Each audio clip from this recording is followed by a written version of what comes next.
Video, I'm going to talk about the concept of head over foot, applying that into coiling and taking that into a few different exercises to really teach your body how to load really onto one side and the other for more efficient walking and running, where the idea is that our head really commits to being on one side versus the other.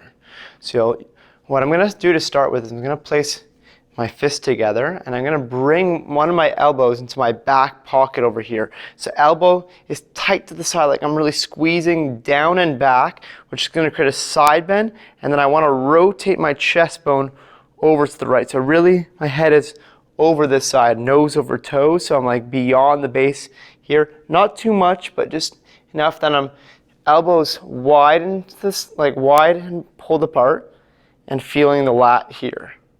Then I'm going to do the other side over here and really pulling down towards one side.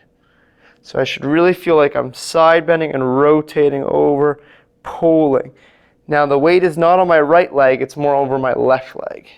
So if I take that into one leg forward here, what I want to see is that my hip and my ribs are getting closer together, where I'm pulling up the underside of my bum and pulling here and squeezing my elbow to my side and rotating over like a canoe stroke. So the idea, if you've ever seen Conor McGregor, the fighter, he's always doing these types of interesting orangutan-like movements. But we're going to go here, pull over, load, feel the head over. I could take my right foot off, my left foot off, sorry, because all my weight is committed over. But if I'm only half committing, I'm falling. So I want to be over, and then if I take off, nothing moves. And then I could take a step, and then I load to this side, rotate over, commit to being forward enough that if I take my leg, nothing moves. Take a step, commit forward enough, nose over toes, nothing moves. So you could apply that now into the way that we would jump. Is that one, we could just feel these motions happening a bit more, taking it with a rope flow pattern that I have in other videos.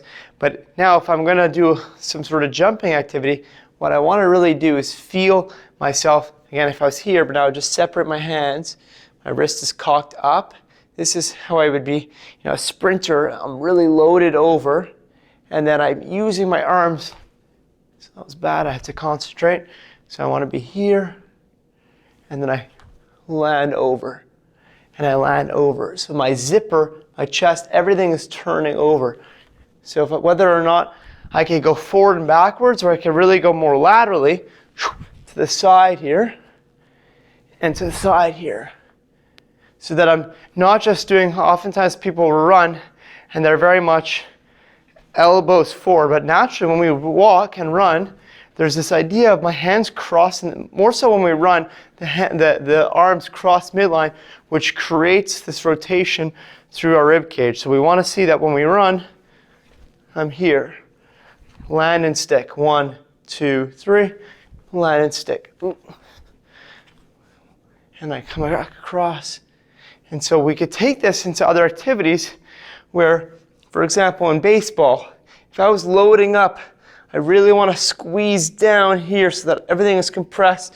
If it's tennis, if it's throwing, everything loads onto one side before it offloads. So these are just principles to take home, is that when we're doing exercise where we load forward on one leg, we're really committing to being compressed on one side, lengthened on the other. So that's what I'm going to discuss in this video, to explore these concepts, and that's how you work your body from the ground up, incorporating the coiling, head over foot concepts, and just really learning how to get one weight committed onto the other side for more efficient walking and running.